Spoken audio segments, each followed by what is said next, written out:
Hospitality Meets is brought to you by RotaCloud, the staff scheduling app for hospitality teams. RotaCloud lets you create and share rotas, record attendance, and manage your team's annual leave, all in less time than it takes to make a brew. It can also make life easier for your staff, allowing them to check their rotas, request holiday, and even pick up extra shifts, all through the RotaCloud mobile app. Start your 30-day free trial today by visiting rotacloud.com/Phil and find out how much easier managing your team can be. Welcome to Hospitality Meets with me, Phil Street, where each week we take a light-hearted look into the stories and individuals that make up the wonderful world of hospitality. Today's guest is Andrew Munt, CEO of lifestyle legends Penta Hotels. Coming up on today's show, Andrew psychs himself up for the podcast. Come on, Munt, we're doing this, and we're going to do this, and we're going to do it well. Phil and Andrew solve some problems. God, we've just nailed life. And Andrew recounts a particularly hairy experience. I remember this was another level of fear. All that and so much more as Andrew chats us through his wonderful career so far. There's so much to love in here and so many lessons for us all to learn. Not only that, but in a first for the show, in the time shortly after we completed our first recording, Andrew was promoted into the CEO role at Penta. A huge congratulations go to him. He and I thought that it would complete this chapter of his story perfectly by having him back on for a brief chat about that. As such, our chat has two distinct parts, which will become very clear as you listen. One final thing before we get into it, and I know I go on about this, but if you can take 2 seconds to subscribe to the show and leave us a review wherever you get your podcasts, it really makes a huge difference. Enjoy. And a huge Hospitality Meets welcome to Andrew Munt. Thank you very much. Good morning. How are you? I'm good, thanks very much. And yeah, and thanks for having me. I mean, it means a lot. It's really great that you've given me this chance. And when I look at some of the sort of legends that you've met in the industry, yeah, a little bit humbling, but thank you very much. Great to be here. Oh, bless you. You're a legend in your own lifetime in any case, so don't worry about that. I mean, we'll obviously get into your story in due course, and there's quite a lot to get through, but I think, first of all, just tell the world who you are and what you do. So yeah, I'm Andrew, and I am currently the Chief of Commerce and Operations for Penta Hotels, which is, we've got roughly 20 hotels throughout Europe, and our base is in Frankfurt in Germany, and there's part of the story there that I guess we'll get into later. But yeah, that's so I look after operations, and as of this year, also the commercial functions for the business, so for across the portfolio. I was going to ask you, I don't think I've had somebody who's a chief of commerce before on the show. So what does that cover? It's a role that we introduced back in 2020 to really bring all of the commercial functions together. So the sales, the marketing, the revenue, the e-commerce, all of the distribution, central reservations. So all of those functions that are about driving that top line. They're the ones that now also sit under me, as opposed to before when it was as the COO, where I was really responsible for operations, the brand, the initiatives, and the hotels themselves. So. Right. Okay. Yeah. And of course, then the operations as well, which kind of speaks for itself. Yeah. And well, as you say, we'll get into how you've arrived there through the fullness of time. But let's go all the way back. Tell us all the way back. Yes, from the womb. No, how did you get into hospitality in the first place? I'm one of those guys who kind of fell into it through my part-time weekend job as a school kid, a 13, 14-year-old, which started sort of washing up. And I've heard you speak to a few of those candidates, and it just happens, doesn't it? So I knew what I didn't want to do, but I didn't really know what I did want to do until that age. And actually, it was really a sort of even at the washing up stage, it was a love at first sight. And this was a National Trust sort of coffee shop and restaurant down in Sussex. And the company that did this, they also had an outside catering company. And so, and we were the base. So you can imagine what that meant in terms of the washing up that would come back from these huge marquees and everything else. So those Sunday mornings were quite something. And I literally started in the washing up world, and the couple that owned the business, family business, they were just awesome. And I mean, they literally became my second parents and continue to be in touch now. Met up with them, they're well retired now, met up with them in Cornwall earlier this year. We just hit it off. I think they recognized that I just seemed to love what I was doing. I think I drove them mad. I'm like, I can't work in the kitchen. Can I come and go work out front? And it kind of just evolved there. And I was suddenly doing pretty much anything and everything at the restaurant and in this coffee shop, and became head of ice cream sales out there. Oh, I used to hate the ice cream sales there. It was my freezer for hours and hours with the scoops. I mean, it's obviously informed your commerce Absolutely, lifestyle. absolutely. That's where that came from. And then, yeah, and as time went on, I just got more and more involved, and I was doing more and more. All the school holidays, every opportunity I could work, I worked. I just wanted to be there. And yeah, obviously, it was great to have some income as well as you sort of went through your teens. But then I finally convinced them that maybe it was time to let me join them on some of these outside functions. And then that's where I really got, and that's where I thought, actually, this is where my career is going to go. I was going to end up in sort of banqueting and outside catering or event catering, because I just loved it and loved getting all the prep, loading up the vans, going off to random different sites, always with these huge challenges as to where you're going to have, how is your power supply? What if you're in a marquee and you've got the storms coming? All of this. I just loved it. It was really made you think on your feet and just gave me an absolute buzz. And a lot of people hated it. They were like, why would you want to put yourself through this? I just loved it. And I guess from there, it was a given. This is where I was going to go.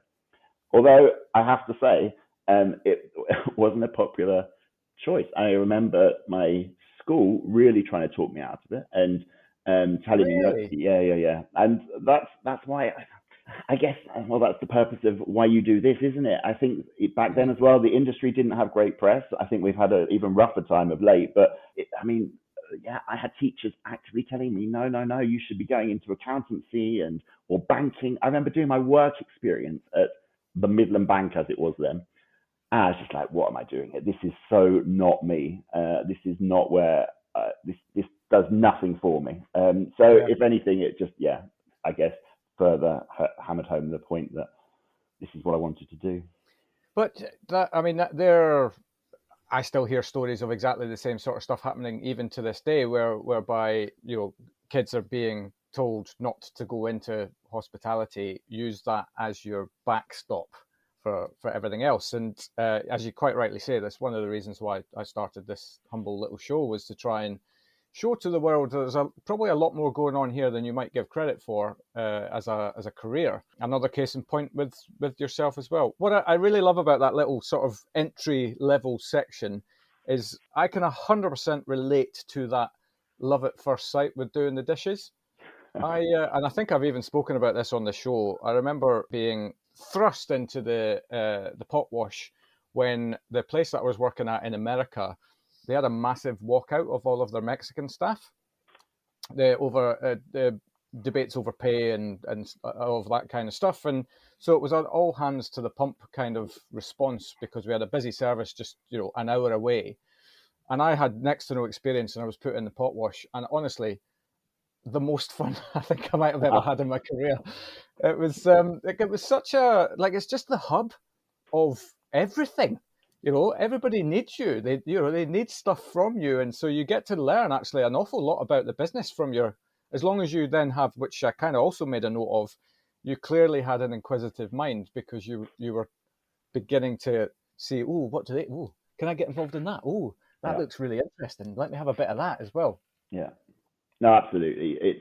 I think that's key, isn't it? It's really got to, at the end of the day, you will drive your own destiny, and that's it's something that I just knew from the start. I wanted to know and understand everything, and was just so kind of in awe of how all these different things came together, and from someone walking through a door and wanting food and everything that goes on behind the scenes and how it all comes out at the same time. It sounds so simple, but I was just like, this is so cool. Yeah, I suppose equally good in some ways that you did do a work experience in an accounting firm to give you the insight into that.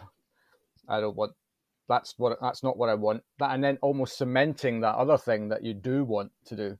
Yeah, absolutely. No, I don't regret that, and actually, exactly like you say, it just further assured me, actually, well, you found this. And I don't know, if I hadn't have done that, if I hadn't have had that mate at school, another Andrew, who's like, they're looking for somebody to wash up where I work, I don't know if it would have happened, to be honest, because Right. it's I didn't really know a lot about the industry, and it was, I guess, just got into. I always loved cooking, and I had thought, oh, maybe you're going to be a chef, maybe that's something you want to pursue, but no, it was.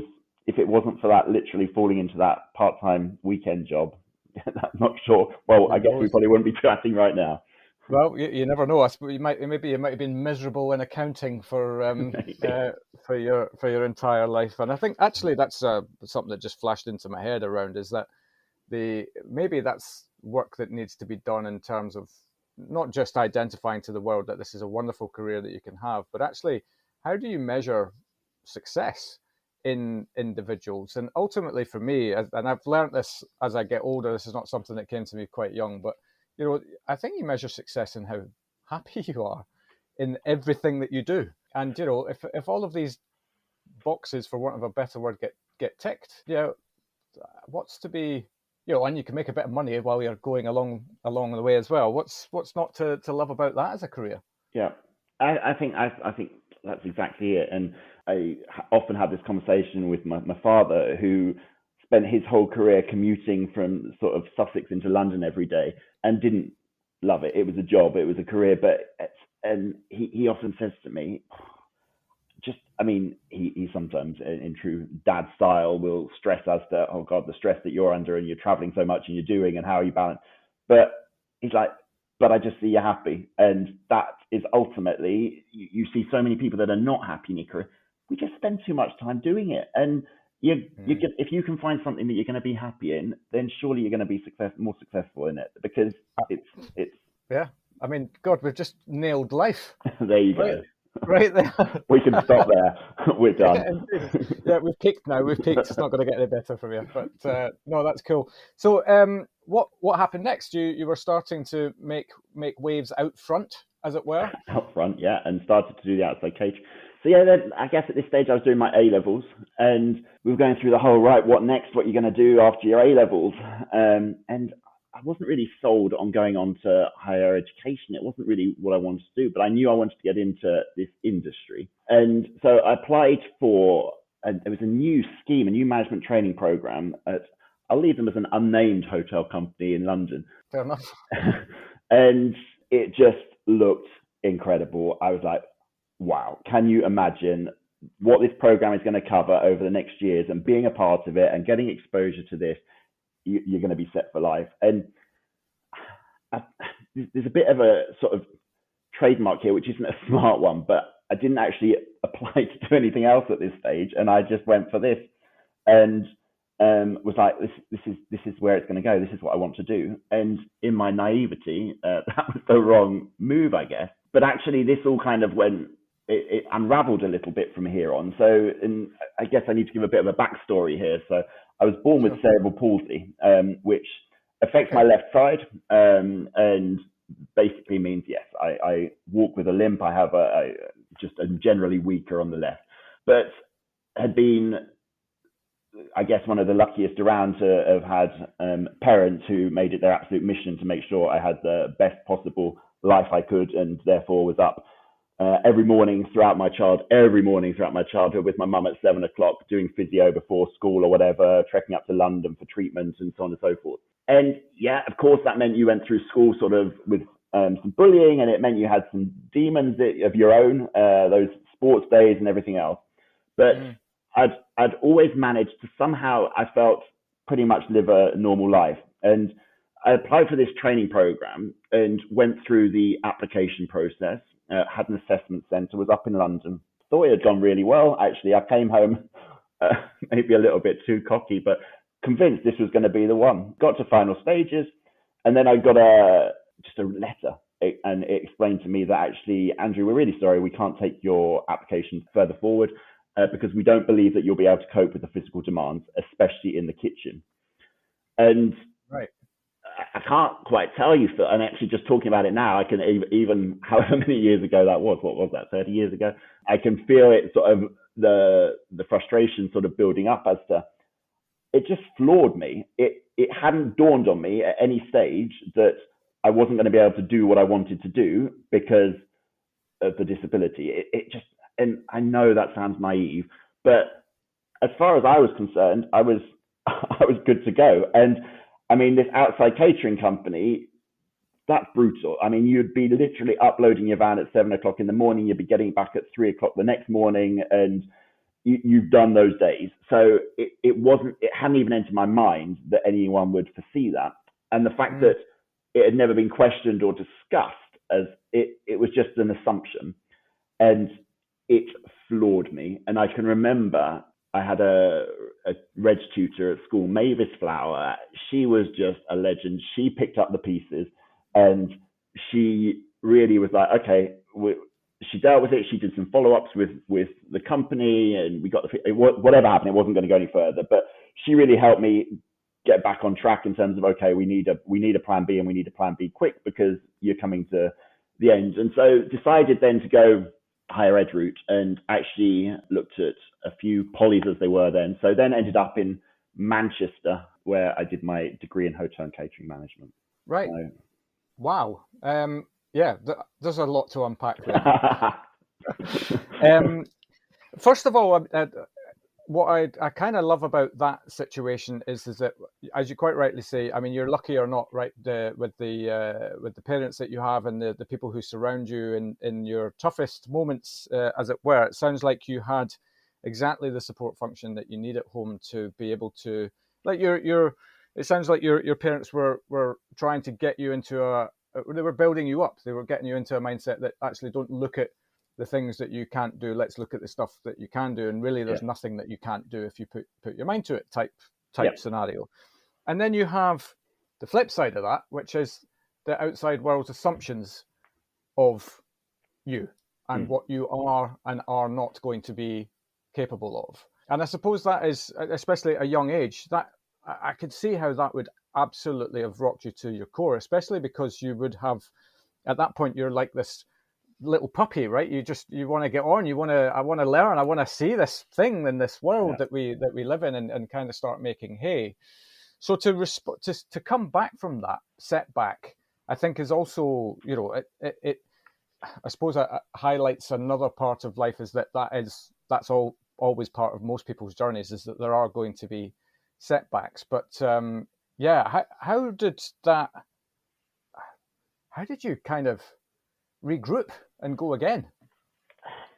It took a while, for sure, and I really went through this whole maybe they're right, maybe this isn't the industry for me, maybe I'm just being so naive to think, oh, just because I've got this nice part-time job and I work with this amazing couple, Jan and Rob, who are like my second parents, maybe actually I've just totally underestimated this. And so that took the people around me, the family, the friends, the teacher, to help me go, no, Andrew, you can still do this. And actually, I look back on it as kind of a bit of a major milestone, because actually it then, after I kind of got over this bitterness and this anger, I was like, hang on, actually, no, I know I can do this because of what I'm already doing in the outdoor. The fact that at 18 I was being left to sort of run these outdoor functions, everything else, I thought, no, they've seen something in me. I believe in me. I can do this. And so let's do this. And it almost actually then became a bit of an unhealthy obsession, because then I had this thing in my head that, okay, you are going to succeed. You're going to stick two fingers up. You're going to succeed in this industry. And not only are you going to succeed and progress and make a successful career, you're also going to make sure that you're a leader that never puts anyone through this again. And actually, where I don't know, it wasn't really big talk about that back then, was it, in terms of diversity, inclusion? But it was really a kind of, okay, come on, Munt, we're doing this, and we're going to do this, and we're going to do it well. And then that shaped, I guess, probably the next 10 years of this unhealthy obsession. Yeah, so this is the wonderful, rich tapestry of life, right? In terms of, generally speaking, most people get delivered a hand of cards to be able to play with and go through your life with. And generally speaking, there's always going to be some moments of adversity and stuff like that. But actually, what it sounds like to you, and I do love a two-fingered salute. I do think it's kind of that it does give you that extra drive, that extra something. So Without a sometimes you doubt. can look at these situations and go, actually, I'm really glad that it happened. Yeah, and I am. I truly am.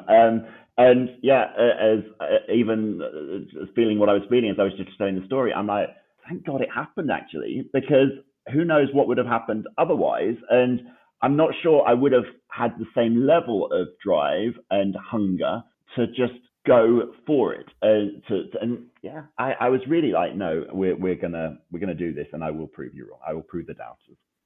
Yeah, absolutely. I love that. I honestly could just probably make a podcast fully about that whole mindset journey that you go through to get back on track. But maybe there'll be more of that as we go through the story. But there's a quote came into my head. I can't remember the quote exactly, but it almost feeds into this quote perfectly. That moment in your life is that someone's inability to see your worth does not dictate your value. Yeah, nice. And it's something that I remember seeing a long, long time ago, and it always stuck with me because I really love that.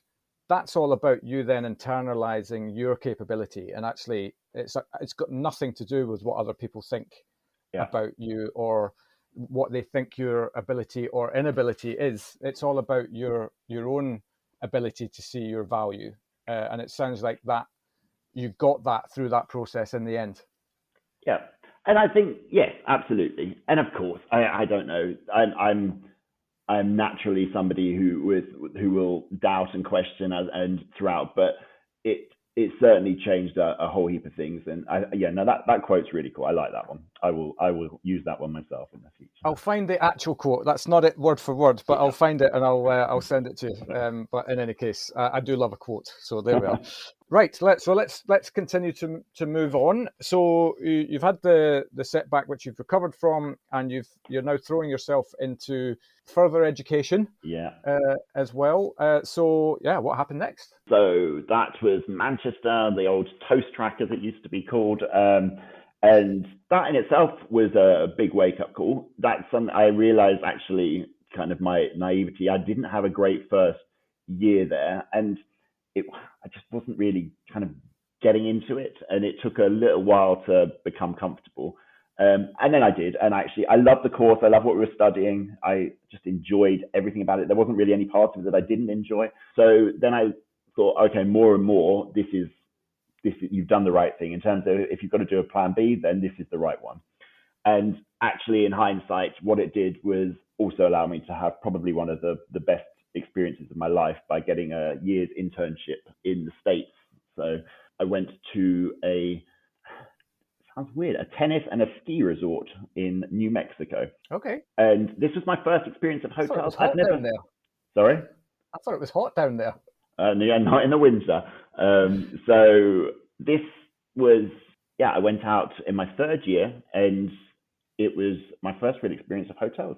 It's not something, as a kid, we'd not really stayed in hotels. I hadn't had a whole heap of experience. So my industry experience to date was just F&B and this catering. And I thought that's where it was going to go. That was still very much in my mind, even at third year uni, was that was where I wanted to progress and develop my career. And then I went over to this brilliant resort and met some brilliant people and just loved it. And my placement was primarily in front office at the hotel and also in guest services, which in itself was really cool because you got to trial everything that you were selling to the guests in terms of their experiences, whether it was the hot air ballooning or the whitewater rafting or all of this. Yep. And so that was something that, wouldn't have come otherwise. And I just had the best year. And actually to the point where it was, am I coming back? They offered me to extend. They were going through their hotel manager, who predominantly looked after front office, was leaving, and they'd offered me the chance to stay on and do.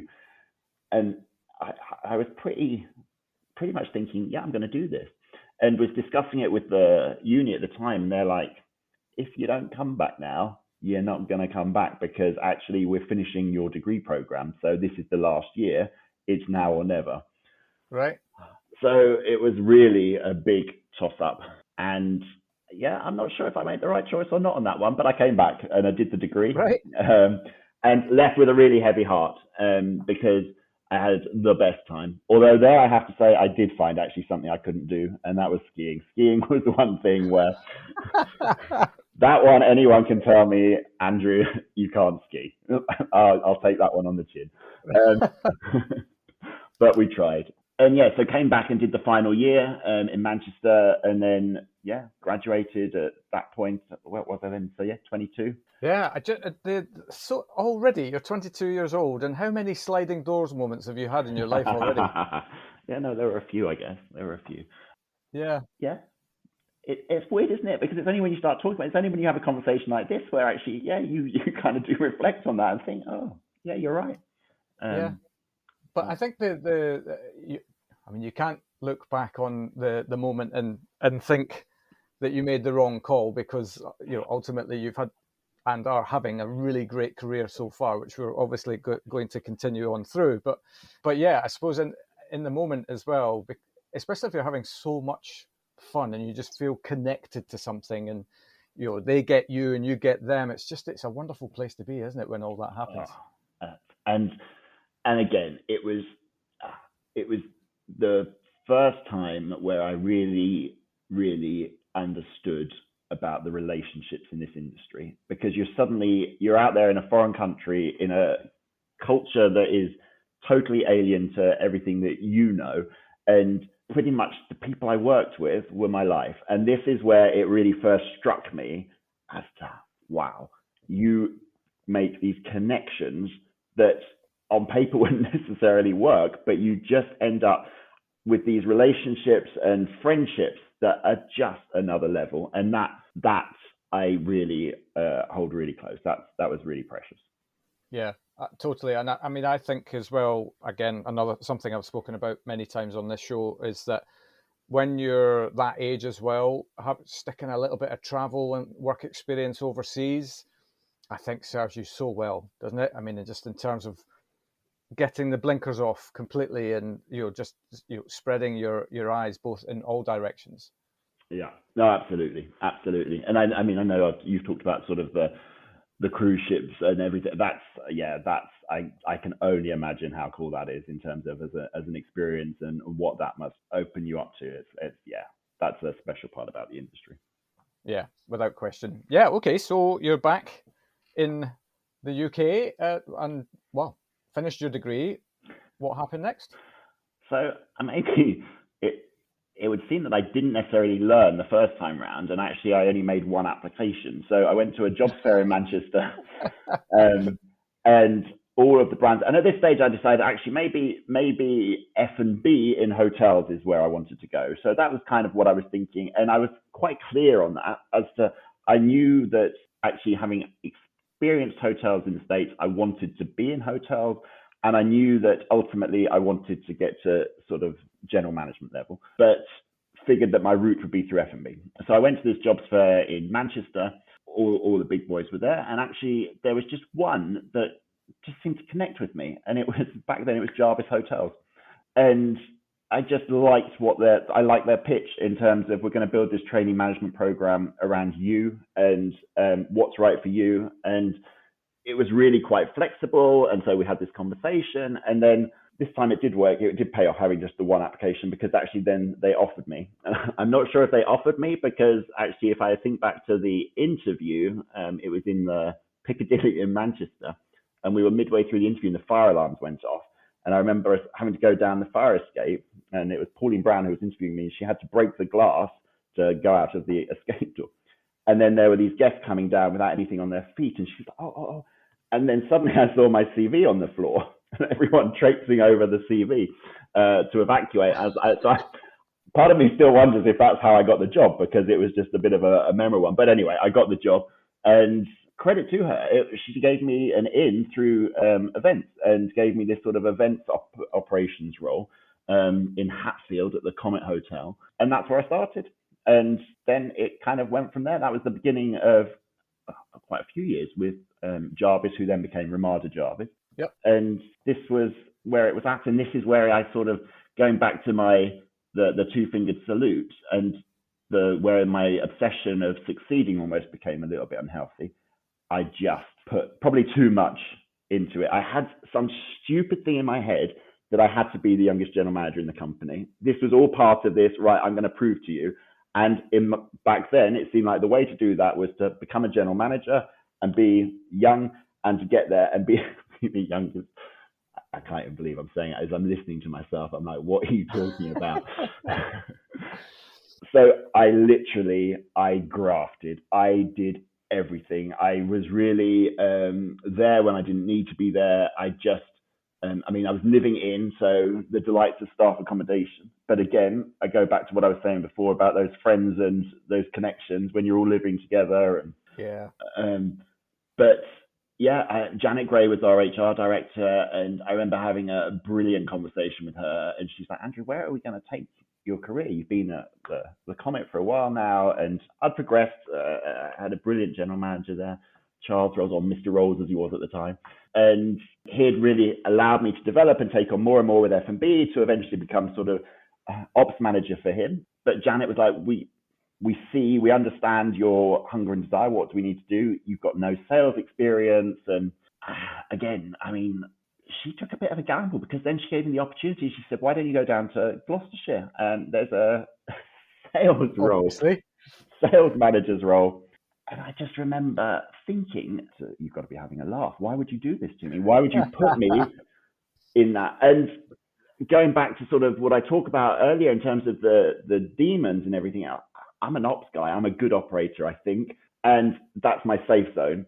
To suddenly be thrown into a situation environment where you've got to walk into networking events, and that's when all the demons were getting into my head. And that was really not just a challenge in terms of the role. It was totally, I mean, it couldn't have been further from my comfort zone. And right. Janet knew what she was doing, and she was like, this is what I want you to do. And again, brilliant general manager there, John, who really supported me and helped me through that time. And actually, I loved it. I really enjoyed it.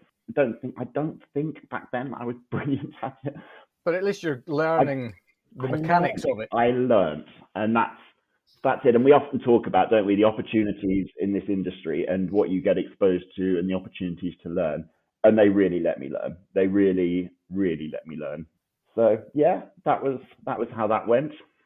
I think that happens when, as well, though, that obviously they saw something in you. There's no question about that from what you're saying. And if there's an aspiration then from the company to kind of support your growth, then sometimes as the individual, you have to, a lot of it, you kind of, it's the stories we tell ourselves in our head, right, around, sales. I don't want to do sales. It's not me. But actually, the vast majority of the time, you've just kind of got to give it a go. And because it might end up being for you. And even if it's not for you, I can guarantee you it probably made you a better general manager when we get to that point. Without a doubt.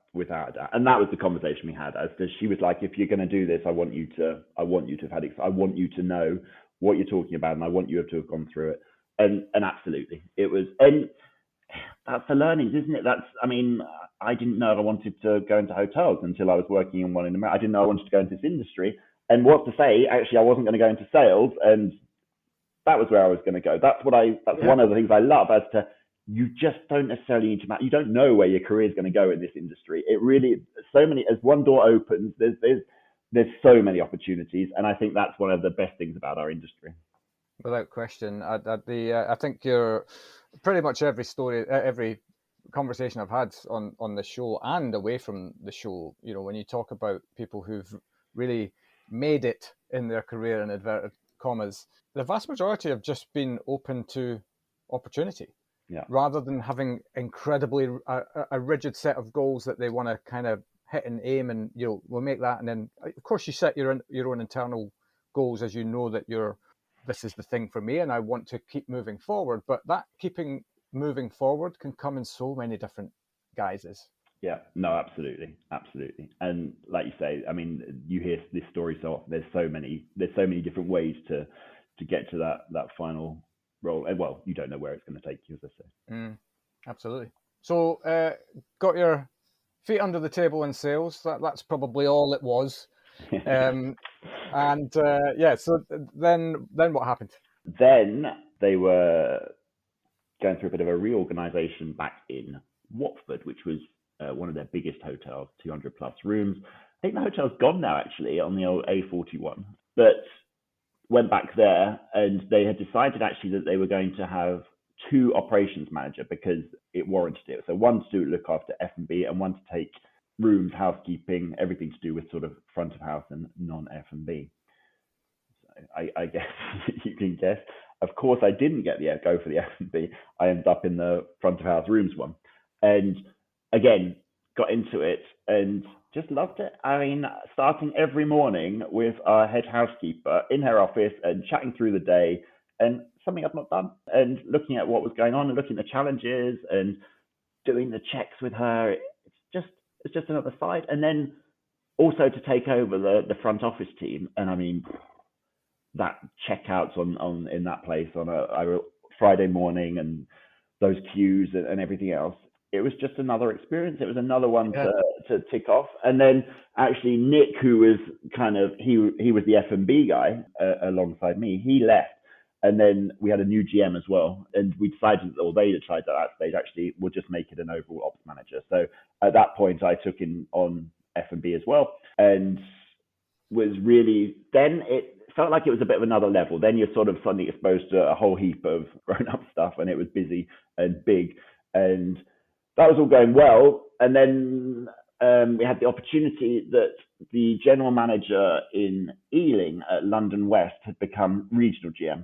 And therefore they wanted an ops manager who was effectively going to hotel manage, because Martin was going to be out on the road so much and had suddenly a whole cluster of hotels across the south to look after. So I had the opportunity to go do that. It was a similar size to Watford, but it was a bit more, it was a similar sort of setup as well. You kind of had that exec leadership team. So you had your sales and your finance, and you were there as ops, and you had HR, and I just loved it. I loved everything about it. Was a smart move again by the Jarvis team, because you're effectively allowed to get on. You can play with a hotel, but it's not all yours. And it was presented as to, right, we know you want GM and do this first. And what better way to do it than put you in a large hotel with a brilliant leadership team, with a great regional who's got your back and you can run things past. Yeah. Winner. Dream. Yeah. Dream scenario. The funny thing about listening to you talk about all of these hotels is that it's funny, isn't it, how over the course of time, some of them still exist, but it's like different ownership, different flags on them, and all of that kind of stuff. It's just it's an ever evolving piece. Absolutely. And well, I mean, the Comet, where it all started, we actually had a reunion this year. It's the first time. It was the first time, I guess, 20 years, I assume, that a lot of us had met, and we all came together. And you're not sure how this is going to go.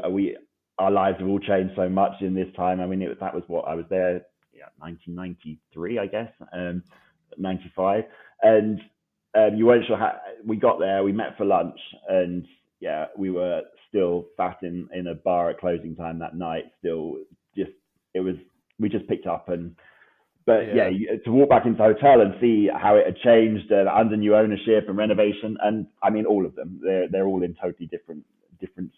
Their status quo is very different in each one now.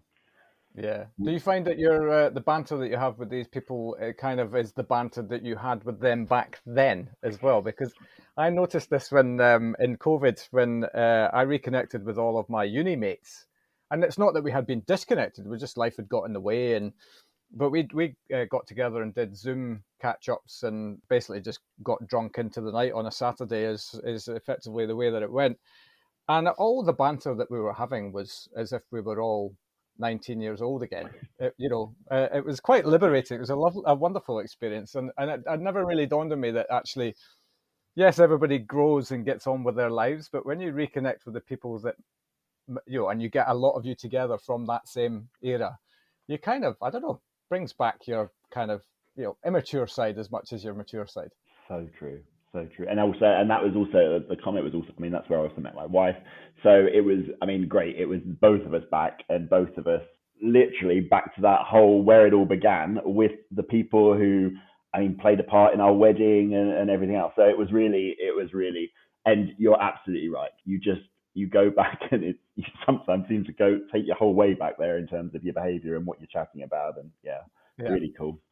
Yeah, absolutely. It's liberating. That's what it is. What I love about your story so far is that there's kind of this mix of sort of an outline of a plan that this is what I want to achieve, because you said you want to become the company's youngest GM, but you're kind of just on a bit of a wild ride where the company is sending you at the moment. But it is almost perfectly forming your career for you at the same time. I have actually questioned this a couple of times. I said, is this just what was right for them, or was there a bit of a plan with me in it? And either way, it was genius. It worked out brilliantly because I was really getting exposure to pretty much every element of our business with learning from different general managers, different sort of HOD teams, and no, it was quite haphazard. But actually, it was the perfect grounding for what came next. Yeah, well, good segue. What came next? I became the youngest general manager in the company. There we go. So there you go. And what age were you at this point? 28. Wow. Okay. And these are not insignificant hotels either. These are, pretty sizable and certainly in that period, successful hotels. Yeah. Well, okay. No, they were. They really were. They were big beasts.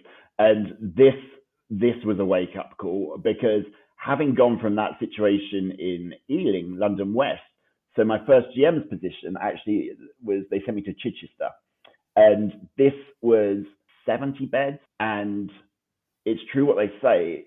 You go. I went from being part of a nice sized team and having a huge HOD team to going down to general manager of this 70 bed property. And well, it's lonely. I was really I remember the fear and panic as to some of the situations you'd be faced with, and you're like, there's just nobody. I mean, there's me, there's kind of a front office manager and a restaurant manager and a chef and an engineer, but otherwise we've got, it was a real shock to the system. And suddenly you're back on the desk, you're doing the check, you're covering the lunch, you're checking in, checking out, you're doing you're there in breakfast and everything. And which isn't something that bothers me, but it was just a shock to suddenly go from that transition, and you suddenly think, oh, check me out. Everything I set out to do, I've done. And suddenly I found myself work suddenly got a lot harder and a lot more hands-on and fingers in everything than I'd maybe anticipated in my little, again, back to sort of maybe the naive thinking. But again, probably if I look back, probably the best way to start, if you're going to do a GM, probably the best way to start it and go through that loneliness and understand the importance of the people around you and the teams that you've got, and working with them and leading by example and all of this. It was full on, but a lot of fun. And also very different, because it was a leisure market. So it was suddenly I'd been doing corporate, and then I was suddenly in the world of leisure. So very different skill sets required from that final little leap into the true number one position. And you sparked a memory actually when I had a lot of early career success on ships, in terms of I was promoted very, very quickly. All of a sudden one day realized, right, okay, I need to get away from ships and forge a real life, as it were. And I'd been on board a ship and had been responsible for 250 people and, a support structure within that structure of supervisors and assistant managers and all of that sort of thing. And I hadn't really equated that in my head to what does that look like then when you take a catering general manager's role or an F&B manager's role where you've got 30 people and much less support structure around you. And I found that quite a culture shock. So it's a kind of realization that success in one environment does not guarantee success in another environment, for sure. Yeah, no, absolutely. Fully agree. But then flip side of that is that the realization that if you have that realization and you can control your mindset towards how you deal with that situation, then that's when you get through it. And again, once again, you're in a situation whereby you're probably cramming 3 years of learning into 1 year, or at something at this point, because it's just all of a sudden it's a steep curve again. Yeah, and you as ready as you think you are until you're in it, you don't realize it was really. Yeah, I remember sitting there at my desk thinking, what do I do? How do I do this? It was really, it really took me a while to find my footing, find my way. And my default was to just do what I know, which was be the ops guy. And actually, it I think was my first budget review where I suddenly realized, oh no, I need to play this differently. Right. Yeah. Absolutely. So you are now GM. You're fighting through the change of style of leadership and all of that kind of stuff. What happened after that? Then got a call about initial style conferences, as they were then. So God, you are reeling off the old school names here. Which I remember thinking at the time, this is a bit random. Rent-a-Kill and hospitality. And I didn't know it. I wasn't aware. I've never heard of it. I didn't know initial style conferences existed. And there was an opportunity in Branksome in Surrey for GM. And like the sound of this again, because the focus conferences. It was back to conferences and events. It was back to my deep down passion, and they were experts in it. This is what their business model was built on, but residential. So yeah, thought this was the next obvious step, and went for it and got it. And yeah, that was the start of the next chapter, really. Quite soon after I'd started, the general manager who I had replaced at Branksome, Simone, was down in a new place in Southampton. She was going to go on maternity, and so there was an opportunity to take that on and relocate down to Southampton, which worked well because that's where I was living or close by at the time. And at this period is also when actually the concept got sold, and this is where everything then changed, because this is when so it was sold to MWB and or AHG, as they called the company then, the alternative hotel group that they set up for this acquisition. And so this is when I met Richard Balfour-Lynn and co, and it was a game-changing time. They came in and they were like, right, we're turning these businesses into hotels. No more of this Monday to Friday malarkey. You're going full service, and we're going 7 days a week, and we're going to transition you into this. And to start with, we were Verve venues, and then we became De Vere, and that's how that all happened. I remember just after the sale had happened, it was an immediate change. The senior leadership team was totally changed around. So we brought in a whole new team, and then the general managers were whisked off to Mal in Oxford for dinner and to meet with the team. And I remember sitting on a table that night with Robert Cook and just being in awe of this guy and thinking, how do I become this guy? The guy's just got a presence, hasn't he? Like you know that it's almost like there's more capability going on in 1/4 of his brain than the entirety of my brain. He messed my head up. He blew my mind. So just listening to him over dinner and thinking, oh, this is cool. Actually, this is going to be, there was a real anxiety and nervousness, but you could understand what these guys wanted to do commercially. And listening to Robert, who was really, he was Mal then, but he was advising Richard and the team and was going to play quite a key part. And you thought, oh, we could be onto something that's going to be a lot of fun here, going through such a transition and turning this kind of initial style Rent-a-Kill business on its head to suddenly become part of the De Vere family. And the leadership team that came in, it was Tony Dangerfield, Adrian Osinski, and Joe Monk in HR.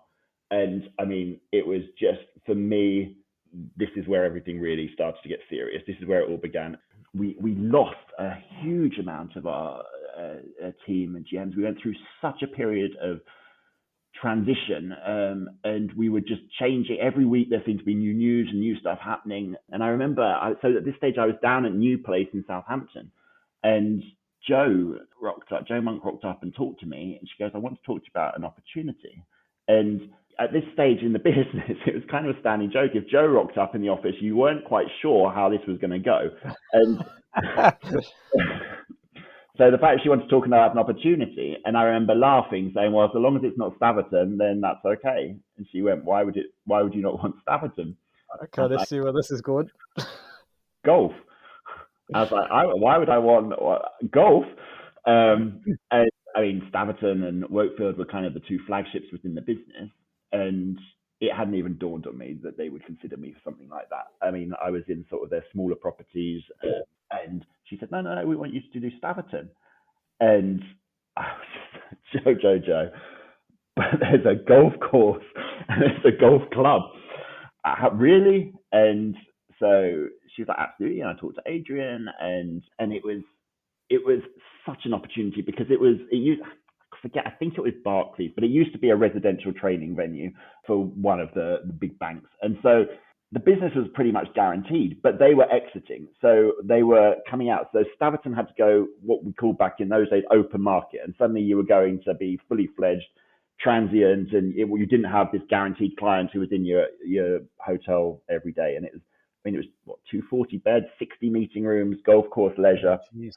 It was a beast, or in my head, this was a beast, and a scary beast. And I think, let's do it. So relocated again back up the country, and yeah, this is where I suddenly felt like this. It felt like the next level, and it was the point where, and I really thank those guys, Tony and Adrian and Joe. They really, I don't know what it was they saw, but we just seemed to connect, and they seemed to believe in me, and vice versa. I was excited about what they were doing. We started to host the sort of the management events at Staverton and do cool things, and it was brutal. It was really tough, and I still can't play golf, but I learned what I needed. I was like, okay, how about I just learn what I need to know to be able to rock up every month and do the golf committee meetings and be able to hold my own, because you're going to get quite a battering as to everything that's wrong and the problems at the golf club. And I just had the best time. I just loved it. We went through a full renovation. It was the hardest job at that stage I'd ever done, but such a great time. It was so loving it, yeah. 5-star hospitality means having the right people in the right place at the right time, and that's exactly where RotaCloud can help. RotaCloud is the online platform that makes planning rotas, recording attendance, and managing annual leave easy. Its simple, drag-and-drop interface lets you create and share rotas with your team in minutes, while our built-in budgeting tools mean you'll know exactly how much you're spending on staffing before sending the rota out. RotaCloud also makes life easier for your staff, allowing them to check their rotas, request time off, and pick up extra shifts, all through the RotaCloud mobile app. Start your 30-day free trial today by visiting rotacloud.com/Phil and find out how much easier managing your team can be. I suppose the hardness of a job is it doesn't necessarily mean that it can't be fun, right? And I suppose the critical thing, once again, we're in a situation whereby the company have seen something in you that you haven't necessarily seen in yourself, stretching you again into new ways of new parts of the business that you haven't had any exposure to. And it also just kind of demonstrates, doesn't it, that like, who are any of us if you don't have that support function around you in a business? You need people to be able to see something that you can't yet see, because of course you don't know what you don't know, or maybe in some cases you do know what you don't know, and they then help fill in these gaps. But I think the critical thing, by the sounds of it, is that it's one thing to see the potential in the individual, but it's another thing then to support that individual through what is going to be probably a challenging period for them, because you'll be feeling vulnerable. You'll be feeling, have I got this? Can I do this? I don't know yet. So if you then are hung out to dry at that point, then it's a very different story, isn't it? Yeah, absolutely. And they were. And I mean, I remember our figures weren't where they needed. We really had some tough times. And I mean, again, going back to this whole self-doubt and everything else, you do question, am I the right guy for this job? And can we turn this around? And we had to go through a full restructure of the team. And it really felt grown up and like the real deal. But they were just so brilliant in terms of the support, the visits, the calls, the connection that they sort of set up with other GMs. And it was brilliant. Yeah, there I really learned the hard. You need that support network for sure. Yeah. How old were you at this point, Andrew? Let's think Roughly. about that. Yeah, no, I've just got to think now. I guess mid 30s. I must have been about, I guess, 34. Right. Yeah. So, and you had a number of years then behind you now as a GM. So you would have, I suppose, understood your style and who you are as a leader and all of that kind of stuff. But then it's about molding that into the individual business requirements that come your way. Yeah. And it was the first time really that I was sort of a GM. So it was my fourth GM position. But the first one, I back sort of like that London setup where you had a big solid, you had a huge team, you had a big senior team around you as well. So suddenly you had to then step out of having done being into everything. And this was the first point of really having to step back, do that kind of helicopter, understand everything that's going on, but much more strategic thinking and how are we going to position this business? How are we going to change? How are we going to find this new demand? We've got all this inventory that we've got to shift, both in rooms and meeting rooms, and we're going to have to change our ways, and we need to shake up our whole commercial strategy and everything. So it was totally different. So you could bring in what you had learned from your management positions, and yes, I knew what I wanted, how I pitched as a leader, if you like, but in a totally different environment. Yeah, absolutely. Okay, so you're in there. How did it progress from there? Progressed well. I mean, I loved it. I mean, again, Joe had set up the Devere Academy. I was one of the mentors on that. We had just a great time devising this program, and this was really sort of the first time of really sort of developing talent within a business and having that opportunity, which I loved. So I was really in a good place and loved being a part of the company, actually. And then I got this phone call. Had I heard of Penta? Again, recurring theme, because no, I hadn't heard of Initial Star Conferences. No, I hadn't heard of Penta. And they were saying it's German brand, and they've got hotels in Germany. They've just opened their first one in the UK. They need a GM, and we think this could be one that you might be interested in and be a good fit for. And I did some research, and I was like, it looks quite cool. And so said, yeah, okay. So we talked. They said, yeah, they want to meet you. And at this stage, they'd only opened the one hotel in the UK, and that was in Reading. And I drove down there on a really miserable, rainy night to Reading, and I pulled up outside the hotel and looked and was like, oh God. It used to be a Renaissance, didn't it? Was that what it was? It used to be the Renaissance. Yeah. Yes, that's right. There you go. I still got it. Check you out. That's impressive. Yeah. Most of them were somehow connected, and so the owners had these hotels that they were looking to reposition and had been tasked with coming up by what are you going to do? And they'd come up with this concept. And I often tell this story now. I walked through the revolving door and it was love at first sight. I have never felt feelings like it in my stomach and everything else. And back then, lifestyle wasn't really a thing. I mean, you had some cool concepts, but in terms of this sort of mid-market, true lifestyle, I walked in, I was suited and booted, and I remember the staff, there were disco balls going, the lighting was low, the music was quite loud, you checked in at the bar, staff were in jeans, t-shirts and trainers, and I was just like, what is this? It was like a kid in a sweet shop. I was just in love. And went to reception or the bar and sort of said who I was. And these two guys, similar age to me, German guys, came bounding out, also in their jeans, t-shirts and trainers, and me in my suit and tie. And this was how it went. And I spent a long evening with them. Alistair, Tom and Andre Gatouche, and we talked, and they talked about their plans for the business and how it had come about, and they wanted to really expand. They were still at that stage really only Germany. They had one in China and this one in the UK, but they were really looking for expansion. And I stayed in the hotel that night, and if the interview had gone well, at the end of it, they were going to tell me, yes, you can fly to Frankfurt the next morning to meet with Peter Voigt, who was the then MD. And if not, you can go home the next day. And I went and had something to eat afterwards, and Andre came and sat with me, and I was just like a child. And smitten. Delighted to go to Frankfurt the next day and meet with Peter Voigt. Had lunch with him and got back on the airplane thinking, oh my God. And I still remember that whole 18-year-old experience as to you've never wanted something so much, and I hope to God this isn't going to go the same way, because you're pinning everything on it. And by the time my flight landed in the UK, I had the voicemail to say, it's yours. Boom. And that was the start of Penta. 14 years ago, I guess. Really that long now? Yeah. 13, 14. Yeah, I thought you were going to say the rest is history, and I wasn't going to let you off that lightly. Don't worry. Yeah, well, I suppose clearly there's this is what I suppose from the outside looking in. There's always this thing with recruiters that gets taught to you when you're a young, inexperienced recruiter is that be wary of people who've been with the same company for such a long time.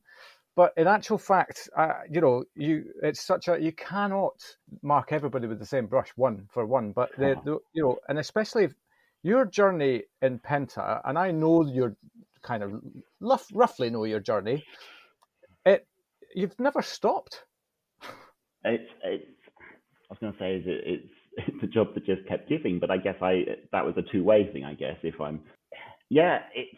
I would never, back then, I never would have thought I would be there 13, 14 years later. It was never, it's the same as you say, that's not something that to me sounds healthy but the opportunities somehow just kept coming. I mean, 2013, we bought a further 5 hotels in the UK, and I was actively a part of that. So I was traveling with the guys and we were looking at these properties beforehand, and they included me from the start, and then they tasked me with basically taking that lead and heading up the UK. So suddenly you had these 5 Ramada Encore hotels that we were going to transition into Pentas, and we were going to do renovations, and they were managed by RBH, and having to manage that relationship. And we did it over a 1-year period. So we started with 1 hotel in September, and by June the following year, we were converting the final one. And I'd set up a UK central services team. So we set up a UK sales team, a finance team, engineering team. And so we had our own sort of little sort of hub outside of Frankfurt, which was ultimately our head office. And it was cool. I mean, we were obviously recruiting. We were going through this whole change management with the teams there. We were doing renovations. We were doing some pretty awesome opening parties that we became quite famous for. We were just, it felt like we were just on a ride of a lifetime. And at the same time, whilst I was doing this in the UK, the same was happening in Belgium. We were opening in Paris. We were opening more. We had a couple of openings in Hong Kong. So there was just a lot going on. And it felt that you were part of something that was going to be special. Yeah, absolutely. So you're at the point when the purchases happened, was your position made into a kind of area / regional? So I became head of UK, and we brought in a hotel manager in Reading. So I was still based in Reading, but yeah, we brought in a hotel manager to sort of oversee and run the day to day. And right. I mean, for that year, I was never in Reading. I was on the road pretty much the whole year, from one renovation into another. Right, yeah. This is almost like that stage in your journey whereby you were given the hotel manager's position, and you now become Martin. Was it Martin who was the area? Yeah, exactly, Martin. Yeah, absolutely.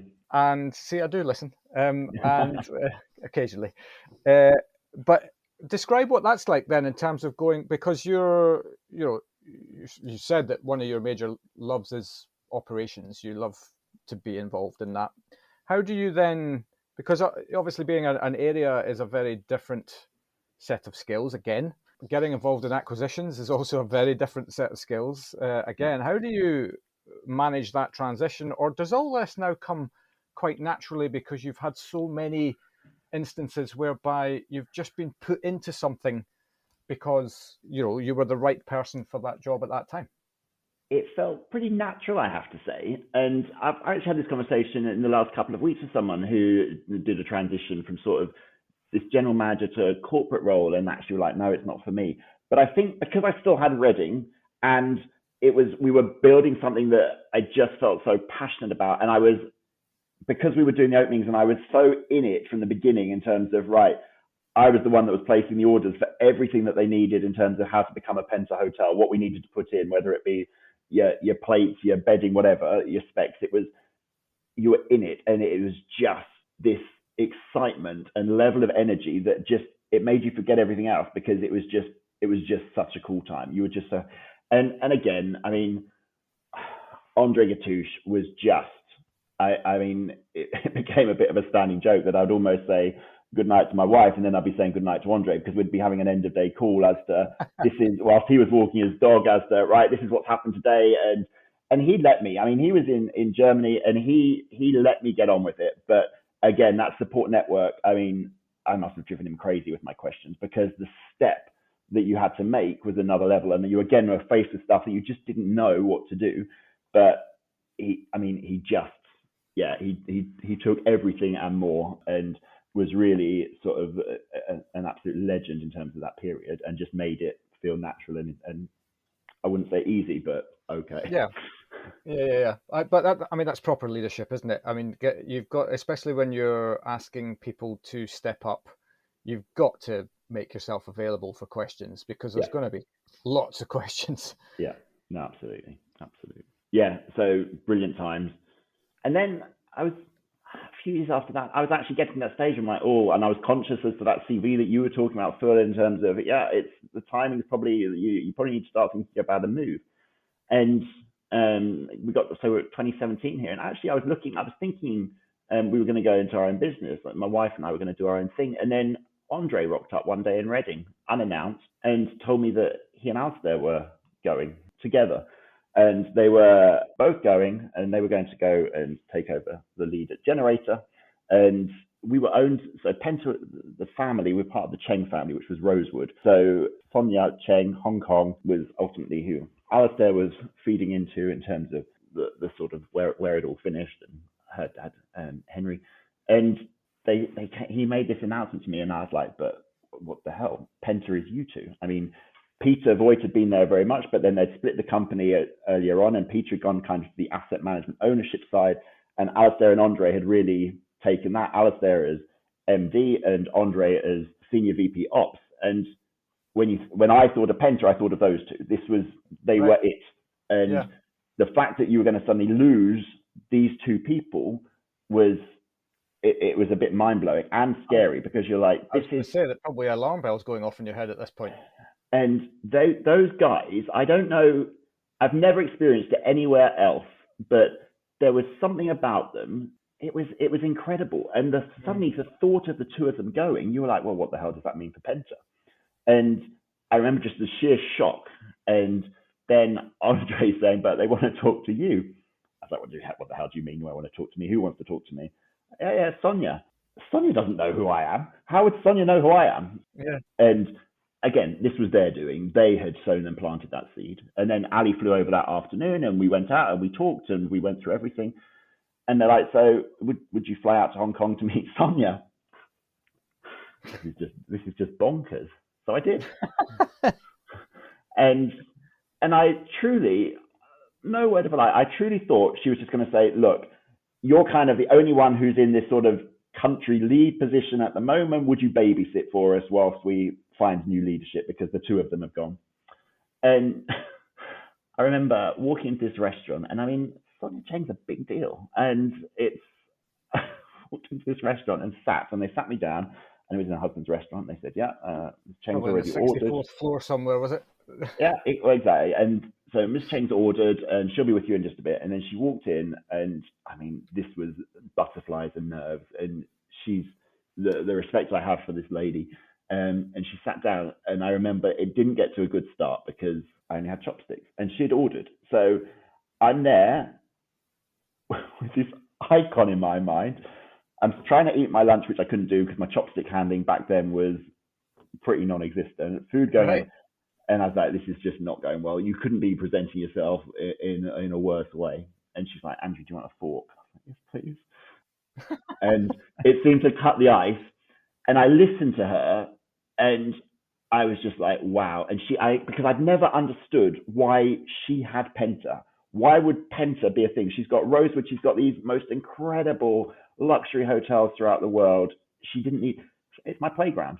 this is my playground. This is where we try things. This is where we can push boundaries. This is where we can do. Yeah, nice. And it was just a moment. And she said to me, she said, we'd like you to take over the VP Ops role. Would you be up for it? I just laughed. And she said, and would you move to Frankfurt? And I was like, sorry.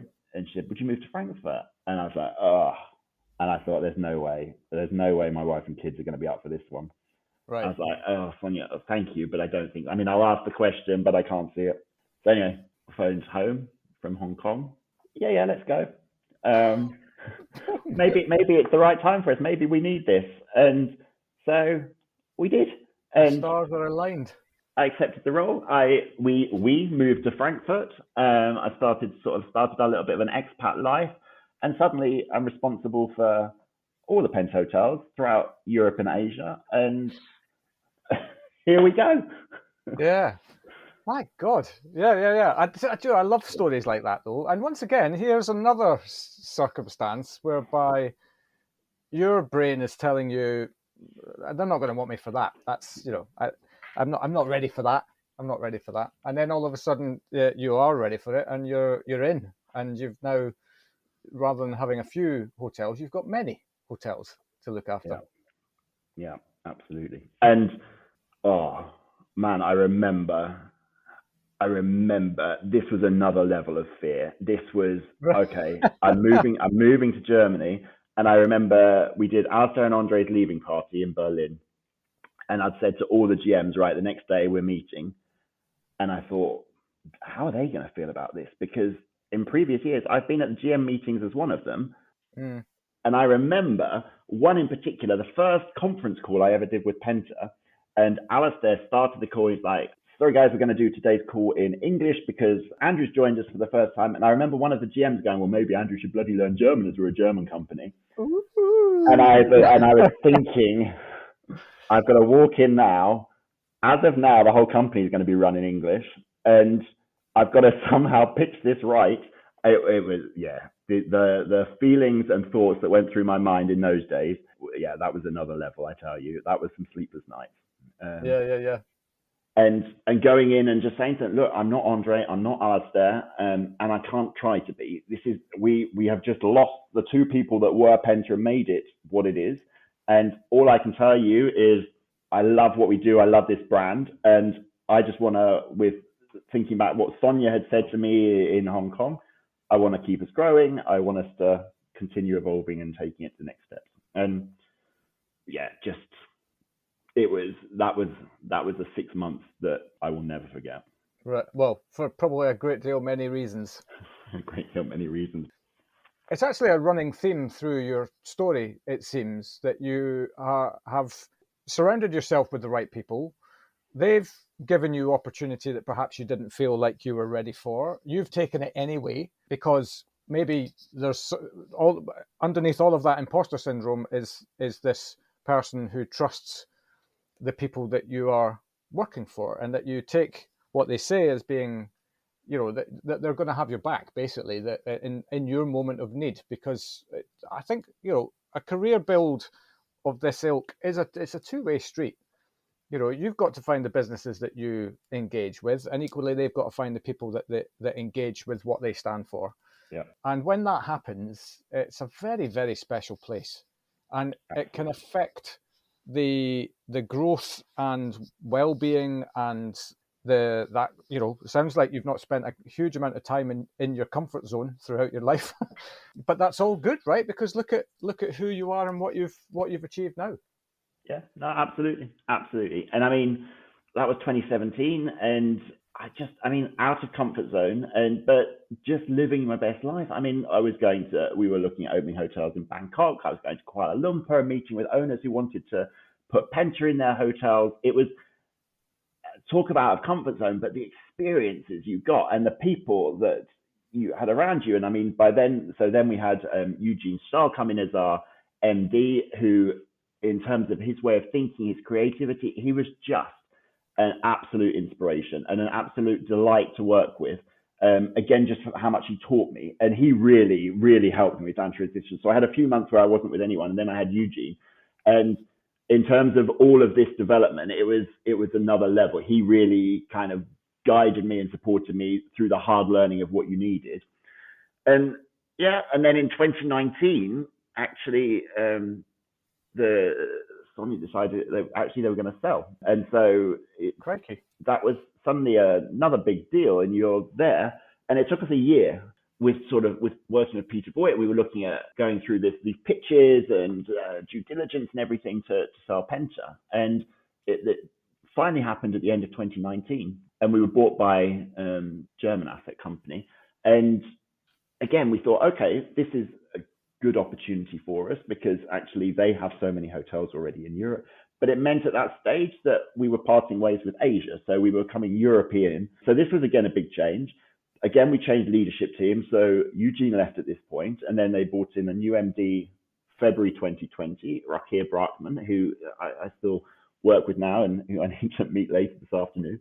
And he arrived 3 weeks before the pandemic started. And so you suddenly at this whole new chapter where you think, okay, we're ready for the next thing. So in terms of what I say as to why I'm still there, it just there was always opportunity. You thought the next thing's coming. And Penta at this stage hadn't grown to what I believed it could do or where it could get to. And so you thought this was going to be the opportunity once we had this sale and acquisition. New leadership, Rakir arriving, who is an absolute visionary and true entrepreneur in every meaning of the word. And he set us up. He brought in Ben. So Ben had been a part of my UK team. He'd taken over head of UK when I moved to Frankfurt.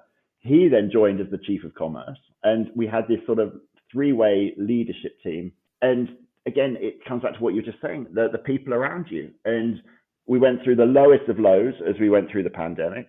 Of course, yeah. But we somehow managed to keep each other sane. We looked at, Rakir always says, don't waste a crisis, a good crisis, and looked at, what we need to do as a brand and everything else and how we can use this time to reposition and do. So it never stopped. And in that 13 and a half years, it's never stopped. And I've been lucky and exposed to some of the most inspirational people who have helped shape me. And then Ben left earlier this year. And then we talked about what he had done and achieved and how he'd set up this new commercial team, which in our view were brilliant. We had some real high talent there. And actually we said, well, if we bring in somebody new from outside, this could rock the boat because these guys are actually quite new into the business and are doing great things. Let's not bring someone new into the business and I'll take it on and we'll reshape the leadership team. So suddenly that's how the commercial bit joined.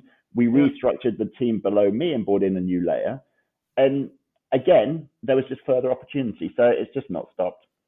Yeah, and won't stop by the sounds of it as well. And I think that's the highlight there for me. There is what you said around, when you've got somebody who's at the helm, who's a real visionary but entrepreneurial, allowing you to make the right decision for the business rather than cookie cutting the old decisions that have taken the business to where it is. And there's a set of circumstances where you've analysed a key member of the team departing, and actually the best way to allow this team to flourish is to get out of their way and just let them do their thing and be there as a support function when they need it. Yeah. And I remember, I'd worked with Ben for 10 years and I remember when he said he was going, and I remember freaking I can't quite comprehend not having him by my side. Actually, in terms of that move and the way that we have done it, in terms of allowing his team that he had built to grow, it's been brilliant to see how they've done so and where they are even, 6-7 months on. Yeah. Superb. I'm eminently conscious of time, and I'm very grateful for the time that you've given us today for sure. But before we kind of get on our merry ways, what's next? Where does Penta go from here? Who knows? Really, it has been a long time, but it still at the moment feels there's still too much to do because of the journey I've had. It's bad. I would never say journey, but because of the journey I've had and the opportunities and where the business is now, it feels again that, right, we've come out of pandemic. We had a really rough couple of years. We had a horrific cyber attack in the middle of that was kind of the most horrific thing of my entire career, which was just another level. So we've come out of the other side, and we're at a stage now where it feels like, okay, now is the time where we can start to take things to the next level and really take this. So at the moment, I would say I'm far from done, and I'm still very conscious as to that question you said about the CV, but it's just, there's just been so much. Yeah, I absolutely would not be worried about that. By the sounds of it, you've got more than your hands full there. In any case, with much more to do, and as I say, it's not like you've been sitting on your hands twiddling your thumbs, whatever it is. You know, you've always been doing something really interesting. By the sounds of it, and look, thank you so much for sharing your story. It's quite the story, to be honest. And also, I think going back to what we're talking about all the way back at the beginning of your career, I suppose I'm hoping that you've seen a little bit of development in the way that disabilities, for want of a better phrase, are perceived in the workplace. Yeah, I wouldn't have that concern. And I think with certainly now the opportunity, I mean, I try to work with Springboard and look at really promoting this and going out and visiting schools or careers days or some of the programs that they're doing, and did a panel talk on it as well. I think the world's in a much different place, but I have this theory. At the end of the day, I'm like, if our industry cannot lead the way in terms of diversity, surely it should be us that are the driving force here in terms of we're people. We need to represent the people that we're serving. It's all about people, and I think that gives you just the biggest opportunity for sort of creativity and inspiration for moving forward. But I don't have those worries anymore. Yeah, absolutely. Well, I hope that people listen to this and will take huge inspiration from your story. I think you're a walking success. I think there's so many lessons from your chat all the way through in various different guises through your career. And I'm very grateful for you giving us time today, and wish you all the very best with the next chapter. Well, I think I would like to thank you as well for the opportunity, but also just for what you're doing. I think this is such a great thing and so needed. And I mean, I love listening to them, and I think it's just brilliant that you have this opportunity to share these stories, because so thank you very much. Bless you. Well, we're leaving it there then, because it's not that's a high note for sure. Fantastic. Thanks so much, Andrew. Thanks, Phil. Take care. You too. Cheers. And there we have it, or so I thought. As I mentioned at the head of the show, not long after we had recorded this, the existing CEO of Penta announced that he was stepping down and that Andrew was to take on the role going forward. So we thought we should have him back and complete this chapter of his journey. And there's some great and interesting stuff in here about making that step up to CEO. Enjoy. Well, this is kind of new to me, is that welcome back to Mr. Andrew Munt, who I only spoke to a few weeks ago, but there's a very good reason, which we'll get into shortly, as to why you're back. But yeah, how are you since we last spoke? Good, thanks. A lot's happened in a pretty short period of time. So yeah, been a lot of discussions and conversations at home and at work, and yeah, brought us to a whole new situation, which I thought, well, maybe I should just share with you and see if we should discuss. Yeah, I mean, it almost feels like a world exclusive, but I don't actually know when this will go out. So by then, it'll be old news. But in any case, it was. I think I shot you a message to say, look, I'm going to probably release our episode on this particular date, and you sent me a message back saying, "Hang on a minute, there's something I need to tell you." And my brain went straight away, "Oh my God, what's happened?" And I thought, "Oh, is this now not going to be relevant? Is he leaving the business or whatever?" But you thankfully shot me a note back to say, no, it's all good. And we caught up the next day, in which you then revealed what you're about to reveal. So yeah, tell the world what happened since we last spoke. So since we last spoke, our current CEO, Rokier, has announced that he is going to be stepping down from the business in the new year. And then that has prompted a whole heap of conversations and discussions with various stakeholders, and to the point where, yeah, I am going to, as of 1st of February, take over that role from him and go on to lead Penta Hotels. So super excited, and a big update, I think, in terms of what's going on. Tiny. Yeah, in the grand scheme of things. Yeah, no, that's absolutely wonderful news. I mean, I in my head, I can't think of a better human being to take that on. And I think equally, you've lived and breathed that business for quite a long time now, haven't you? So it feels, certainly from the outside looking in, like it's a pretty natural step.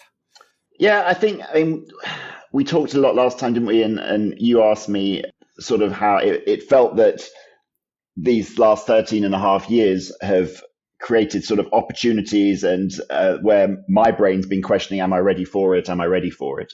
And this feels totally different, actually, in terms of having had that conversation with Rokier and knowing not only am I ready for it, I want it. I really, really wanted this. To have the chance to have kind of gone the full distance from where I started with the company in 2010 as general manager, to have this opportunity now, and to have done the last, six and a half years in Frankfurt under two different style bosses, and what I've learned from both of them. And over these last few years with Rokier, I really feel ready. And I feel that having seen what he has done and how he led us through those rough times we talked about before, the pandemic, the cyber attack, and these challenging times, he always said he wanted to leave the business in a better place. And I think what he's done is pretty phenomenal when I look at everything that's kind of been thrown at us. And yeah, it's put me in a position where I'm ready. I have total conviction that I'm ready. And as you say, I know the business. At risk of sounding arrogant, I probably know the business better than anyone in the business, because of everything I've been exposed to.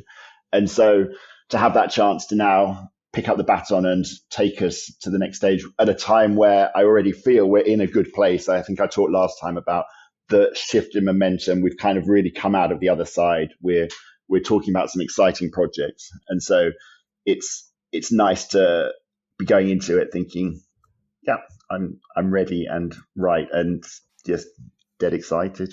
Yeah, I'm just going to put it out there that this podcast has obviously played a massive part in that, because there is a history actually of a great deal many people who've been on getting promoted. So it's obviously all about the podcast. It's nothing about your own individual talent. It's you, Phil. And yeah, I will be sure to make sure when the press release goes out that point is made. Yes, indeed. But I suppose, on the one hand, this has never happened to me before from a podcast discussion, so this is new territory for me, which I'm finding very, very thrilling. But so I'm kind of, the questions are coming to me as we're just chatting. But describe the process that you have to go through, because we've spoken off microphone as well about that mental step up that you have to take, as well as, actually preparing lots of different things. It's not just something that you can just say. Somebody says, I think you should be the CEO, and you go, yeah, okay, no problem, let's do that. There's actually a few ducks that you have to get in a row. Yeah, absolutely. And I think I put a lot down to Rokier. We talked before, didn't we, about you have people around you that you have those connections with. And I think you made a good point about sort of you engage with the right people, and it's a two-way thing. And with Rokier, I was just able to have this really straight, open conversation with him as to, I think I want to go for it. And he was instantly on board and was like, this would be just perfect. And what a great story, and makes so much sense for the business, and so on and so forth. So you have that initial, okay, I'm up for this, I want to do it. And then you stop and think, like you just said, there's other factors we need to consider here. And something that was really, really important for me is the family, because we're based in Frankfurt. That's where our office is. We've got hotels throughout Europe. I live here in the slap bang in the middle of the UK, and those two are not necessarily the best combination in terms of how much time you're able to spend at home. And as the girls get older and everything else, you're really conscious as to, is this okay? Is this all right? Are we going to be able to maintain the balance? So that was an important conversation to have. I needed to know that the family were going to support it and were okay with it. And that was kind of a big first hurdle. And I didn't have to question, because in the way that they always have done for forever, they've just been brilliant and they manage it. And sometimes I think if I think back to the pandemic, I think they're quite happy that if there's a week where I'm not traveling, now can you not go for a couple of nights, Dad? So that's kind of how our dynamics are built, and they're just amazing. How my wife handles it and keeps everything going is, I'm referred to sometimes as that part-time dad, which is a bit of a blow sometimes. Yeah. But they do a brilliant job, and knowing that then they're on board, you then go, right, let's start to discuss. So we have different stakeholders in the business. We have sort of owners, obviously, that need to have discussions. So there was some meeting in London. There were meetings in Germany with different key players. And again, me being me, you put yourself through that as the right pitch and how you're going to do it. But it's just felt different. It's just felt right, and they've all been brilliant. Certainly no one's told me that they've got concerns or doubts. We've talked a lot about what it's going to mean in terms of the changes that are going to be required in my behavior and my leadership style, because you go, just because of the responsibilities and the role. I mean, you go from being this guy who's been involved in everything and the sort of go-to in the business to being someone actually who needs to step back from that and walk away and really sort of allow yourself to just have time to think big picture, to really do that helicopter view that we always talk about, and just behave differently.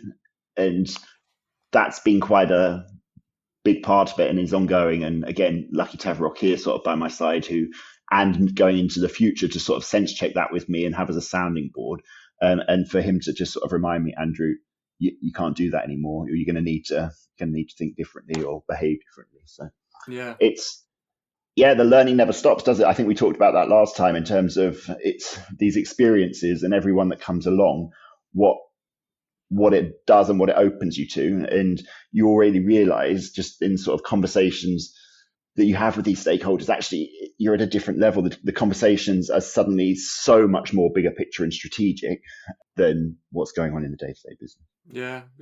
But I mean, that's the thing, is that I think your message there actually about, ensuring family are on side is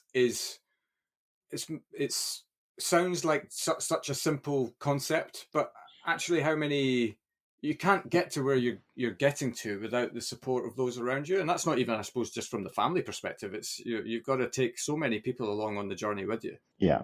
And internally and externally. I mean, the family, I think you've said it before, but I'm not here because of me. I'm here because of my family, the people around me, my friends, and who have supported. We talked about it, didn't we, right back at the age of 18, and how important it was then when I sort of had that first knock and blow as to the support network you have around you and that infrastructure. And that's just always been there. And there's been so much, I guess, love and support and encouragement if ever you've had sort of questions or doubts. And just that's the stable part of it, isn't it? That's your safe space, that's your safe zone, and you can really be you in that environment. And it's so important that you have that, because if I think back to the pandemic, the cyber attack, where you're in these situations where you're kind of like, this is unknown territory and you don't know what to do, and you're working every hour God sends to try and keep everybody going at work, and you kind of think, you step back at the end of the day and that's what you've got. And I'm incredibly lucky from that regard. Well, I create your own luck for sure. I'm a big believer in that.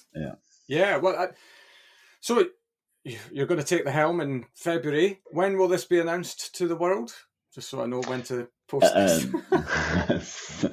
Yep. So we actually have announced it internally in the last 48 hours. So that's been cool. We've done sort of some meetings with our leadership and management teams. So I've done that as video calls.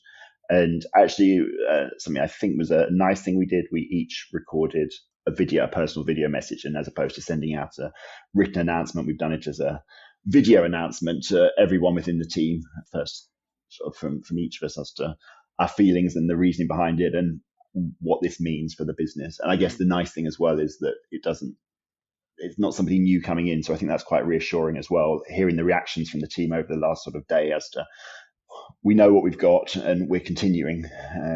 And that's a reassurance for them. And then the plan would be that it probably in the next couple of weeks, we'll start to prepare the press release and do the external announcement first week of December, I guess. Got you. And so then, you can get down to ripping up the rule book and causing havoc out in the wider world. I'll give it a good go. And yeah, and it's also exciting for me to think that I think I talked quite a bit before about Ben Thomas, someone who I'd worked with for so long, and who left earlier this year, which is how I ended up taking over the commercial functions as well as the operational functions.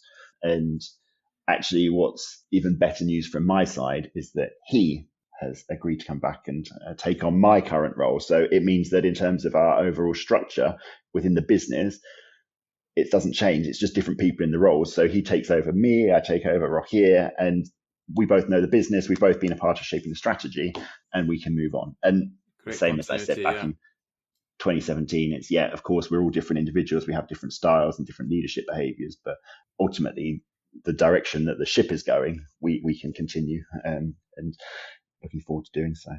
Yeah, but yes, of course, there will be some changes. Yeah, well, and some rule book rippings. Yeah, but I think that's one of the joys of the company you work for, is that I certainly, again, from the outside looking in, and certainly from our previous chat, it feels like you're at the helm of a bold company who are not afraid of ripping the rule book up and trying something new and trying something different. And that's got to be, I suppose, part of the attraction of it all, really, is that, you're never kind of sitting on your hands with, content with what you've got. It's about what else can we do that kind of is really, really cool. Yeah. And that's I think one of the best parts about it, where the company is at the moment, we're still of a size where we can do that and we can play, and we don't have the rule book doesn't have to be so black and white. We can be pretty agile and go in different directions as to what we believe is right, and looking ahead at sort of strategy for next year and where we want to take the business. Then it really allows you to do that. So I think we're blessed to have that from our stakeholders as well, who believe and let us do so and try to do different things. Fantastic. Well, I shall be watching from the sidelines with bated breath as to how things progress. I'm properly made up for you. I think it's just such a wonderful end to this chapter of the story, in terms of the story that we told on the podcast. Obviously, it's not the end of your story by any stretch of the imagination. There's a lot to be done, but let's hope not. Yeah, but I thank you so much for sharing your story again. This little extra addendum. Time always flies in your company, Andrew, and I wish that you all the very best with you taking on that, and we'll be watching from the sidelines with great interest. Thanks so much, Phil, and thanks for letting me share the update. It felt like as you say, a nice end to the chapter. So really grateful to be able to share that with you. So thank you. Very welcome. Have a wonderful day. You too. Take care. Cheers. Bye-bye. Bye-bye. And there we have it. So many wonderful takeaways from Andrew's journey, and he continues to be a massive inspiration and genuinely one of the nicest guys out there. A huge thank you to him for coming on the show. We will, of course, be back next Wednesday with another wonderful story from hospitality, but until then, thanks so much for listening, and we'll see you next week.